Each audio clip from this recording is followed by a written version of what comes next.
संत तुकाराम गाथा अभंग क्रमांक 101. घरी राडा पोरे मरती उपवासी, सांगे लोकांपासे थोरपण. नेऊन या घरा दाखवावे काय, काळ तोंडा जाय चुकावुनी. तुका म्हणे आम्ही जाणू त्या प्रमाण, ठकावे हे जन तैसे नव्हो. समाजात काही लोक असे असतात की घरात बायका पोरं उपवाशी असतात, पण बाहेर मात्र हे श्रीमंतीचा तोरा मिरवत असतात.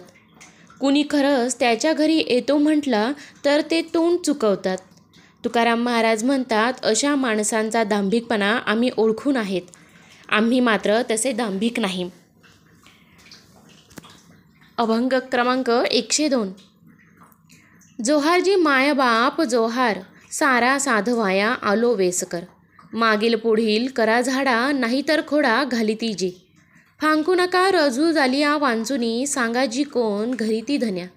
आजी मायबाप करा ताड मोडी, उद्या कोणी घडी राहे ना हो. तुका म्हणे काही न चले ते बोली, अखर ते साली झाडा देखी. मायबाप हो, जोहार करतो मी आपणास जोहार करतो.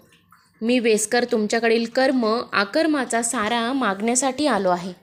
तुम्हाला नम्र विनंती अशी की मागील संचित कर्माचा आणि पुढील क्रियामान कर्माचा परमेश्वरासमोर झाडा करावा. सारे भगवंतार्पण करावे. स्वतःजवळ काहीही ठेवण्याचा मोह धरू नये, नाहीतर आमचे धनी तुम्हाला जन्ममृत्यूच्या खोड्यात अडकवतील. जी मायबाप, तुम्ही धन्यासमोर हजर न होता इतरत्र पळू नका. हा कर सारा भरला नाही तर धनी शिक्षा करतील.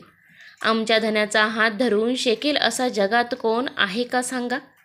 तरी मायबाप हो, आज तुम्ही संचित कर्माचे किडूक मिडूक मोडून तडजोड करावी, कारण उद्या आजीच वेळ राहणार नाही.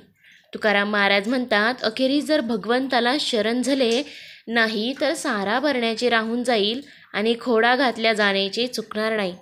म्हणून लगेच सारा भरून टाका.